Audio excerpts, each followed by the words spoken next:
ଆପଣଙ୍କୁ ସ୍ୱାଗତ ଆମର YouTube channel mister Majhi YouTube channel. ଆପଣଙ୍କର ପ୍ରଥମ ପ୍ରଶ୍ନର ପ୍ରଥମ କ୍ୱେଶ୍ଚନ୍ ହେଉଛି ଆପଣଙ୍କର ନିମ୍ନଲିଖିତ ଜିଲ୍ଲାଗୁଡ଼ିକ ମଧ୍ୟରୁ କେଉଁଠି ଓଡ଼ିଶାର କ୍ଷେତ୍ରଫଳ ସବୁଠାରୁ କ୍ଷୁଦ୍ର? ଆପଣ ଅପସନ୍ କ ରହିବ ଦେବଗଡ଼, ଆପଣ ଅପସନ୍ ଖ ରହିବ ଜଗତସିଂହପୁର, ଆପଣଙ୍କର ଅପସନ୍ ଗ ରହିବ ଢେଙ୍କାନାଳ, ଆପଣ ଅପସନ୍ ଖ ରହିବ କ'ଣ ନା ଗଜପତି। ଏହାର ସଠିକ୍ ଉତ୍ତରଟି ଆପଣ କ'ଣ ହେବ ନା ଢେଙ୍କାନାଳ। ଚାଲନ୍ତୁ ଯିବା ଦ୍ୱିତୀୟ ପ୍ରଶ୍ନ। ଓଡ଼ିଶାର ସର୍ବାଧିକ କ୍ଷେତ୍ରଫଳ ଥିବା ଜିଲ୍ଲା ହେଉଛି ଅପସନ୍ କ ଗଞ୍ଜାମ, ଆପଣଙ୍କର ଅପସନ୍ ଖ ରହିବ ମୟୂରଭଞ୍ଜ, ଆପଣଙ୍କର ଅପସନ୍ ଗ ରହିବ ସମ୍ବଲପୁର, ଆପଣଙ୍କର ଅପସନ୍ ଘ ରହିବ ସୁନ୍ଦରଗଡ଼। ଏହାର ସଠିକ୍ ଉତ୍ତରଟି ଆପଣଙ୍କର କ'ଣ ହେବ ନା ମୟୂରଭଞ୍ଜ। ଚାଲନ୍ତୁ ଯିବା ତୃତୀୟ ପ୍ରଶ୍ନ। ଓଡ଼ିଶାର ନିମ୍ନଲିଖିତ ଉପକୂଳବର୍ତ୍ତୀ ଜିଲ୍ଲାଗୁଡ଼ିକ ମଧ୍ୟରୁ କେଉଁଠି ସର୍ବାଧିକ କ୍ଷେତ୍ରଫଳ ଅଛି? ଅପସନ୍ ଏ ରହିବ ଖୋର୍ଦ୍ଧା, ଅପସନ୍ ବି ରହିବ ଭଦ୍ରକ, ଆପଣ ଅପସନ୍ ସି ରହିବ ଯାଜପୁର, ଆପଣ ଅପସନ୍ ଡି ରହିବ କ'ଣ ନା ଜଗତସିଂହପୁର। ଏହାର ସଠିକ୍ ଉତ୍ତରଟି କ'ଣ ହେବ ନା ଆପଣଙ୍କର ଯାଜପୁର। ଚାଲ ଯିବା ଚତୁର୍ଥ ପ୍ରଶ୍ନକୁ। ଓଡ଼ିଶାର କେଉଁ ଜିଲ୍ଲାଗୁଡ଼ିକରେ ସର୍ବାଧିକ ସଂଖ୍ୟା ବ୍ଲକ ଅଛି? ଅପସନ୍ କ ରହିବ ଆପଣଙ୍କର ସୁନ୍ଦରଗଡ଼, ଆପଣ ଅପସନ୍ ଖ ରହିବ ବାଲେଶ୍ୱର, ଆପଣଙ୍କର ଅପସନ୍ ଗ ରହିବ ମୟୂରଭଞ୍ଜ, ଆପଣ ଅପସନ୍ ଘ ରହିବ କ'ଣ ନା କେନ୍ଦୁଝର। ଏହାର ସଠିକ୍ ଉତ୍ତରଟି ଆପଣଙ୍କର କ'ଣ ହେବ ନା ଏହା ସଠିକ୍ ଉତ୍ତରଟି ହେଉଛି ମୟୂରଭଞ୍ଜ।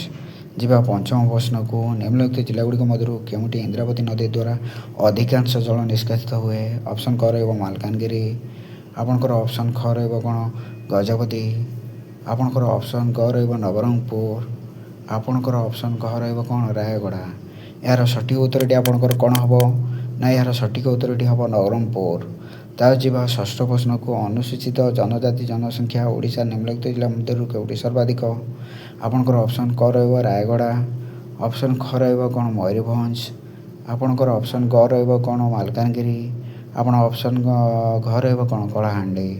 ଏହାର ସଠିକ୍ ଉତ୍ତରଟି ଆପଣଙ୍କର କ'ଣ ହେବ ନା ଏହା ସଠିକ୍ ଉତ୍ତରଟି ହେବ ମାଲକାନଗିରି। ଯିବା ସପ୍ତମ ପ୍ରଶ୍ନକୁ। ଜନଗଣନା 2011 ଅନୁଯାୟୀ ଓଡ଼ିଶାର କେଉଁ ଜିଲ୍ଲାରେ ସର୍ବାଧିକ ଦଶମିକ ଅଭିବୃଦ୍ଧି ହ୍ରାସ ରହିଛି? ଅପସନ୍ କ ରହିବ ଗଞ୍ଜାମ, ଅପସନ୍ ଖ ରହିବ ରାୟଗଡ଼ା, ଆପଣ ଅପସନ୍ ଗ ରହିବ ମାଲକାନଗିରି, ଆପଣଙ୍କ ଅପସନ୍ ଘ ରହିବ କ'ଣ କୋରାପୁଟ। ଏହାର ସଠିକ୍ ଉତ୍ତରଟି ଆପଣଙ୍କର କ'ଣ ହେବ ନା ଏହା ସଠିକ୍ ଉତ୍ତର ହେଉଛି ବଲାଙ୍ଗୀର। ତାପରେ ଯିବା ଅଷ୍ଟମ ପ୍ରଶ୍ନକୁ। 2011 ଜନଗଣନା ଅନୁଯାୟୀ ଓଡ଼ିଶାର କେଉଁ ଜିଲ୍ଲାରେ ଦଶମିକ ଅଭିବୃଦ୍ଧି ହାର ସବୁଠାରୁ କମ୍? ଅପସନ୍ କ ରହିବ ଆପଣ ଯାଜପୁର, ଅପସନ୍ ଖ ରହିବ ଜଗତସିଂହପୁର, ଅପସନ୍ ଗ ରହିବ ଖୋର୍ଦ୍ଧା, ଆପଣଙ୍କର ଅପସନ୍ ଘ ରହିବ କ'ଣ ଭଦ୍ରକ। ଏହାର ସଠିକ୍ ଉତ୍ତରଟି ଆପଣଙ୍କର କ'ଣ ହେବ ନା ଏହାର ସଠିକ୍ ଉତ୍ତରଟି ହେବ ଜଗତସିଂହପୁର। ନବମ ପ୍ରଶ୍ନକୁ ଯିବା। 2011 ଜନଗଣନା ଅନୁଯାୟୀ ଓଡ଼ିଶାର କେଉଁ ଜିଲ୍ଲାରେ ଲିଙ୍ଗ ଅନୁପାତ ସବୁଠାରୁ କମ୍?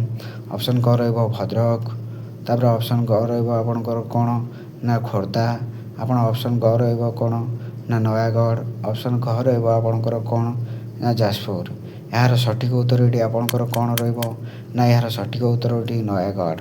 ତାପରେ ଯିବା ଦଶମ ପ୍ରଶ୍ନକୁ। ଜନଗଣନା ଅନୁଯାୟୀ ଓଡ଼ିଶାର କେଉଁ ଜିଲ୍ଲାରେ ପୁରୁଷ ସାକ୍ଷରତା ସର୍ବନିମ୍ନ? ଅପସନ୍ ଆପଣଙ୍କର କ ରହିବ ଏ ରହିବ ବାଲାଙ୍ଗୀର, ଅପସନ୍ ବି ରହିବ କ'ଣ ରାୟଗଡ଼ା, ଆପଣଙ୍କର ଅପସନ୍ ସି ରହିବ କ'ଣ ନବରଙ୍ଗପୁର, ଆପଣଙ୍କର ଅପସନ୍ ଡି ରହିବ କ'ଣ କଳାହାଣ୍ଡି। ଏହାର ସଠିକ୍ ଉତ୍ତରଟି ଆପଣଙ୍କର କ'ଣ ହେବ ନା ଏହାର ସଠିକ୍ ଉତ୍ତରଟି ହେବ ନବରଙ୍ଗପୁର।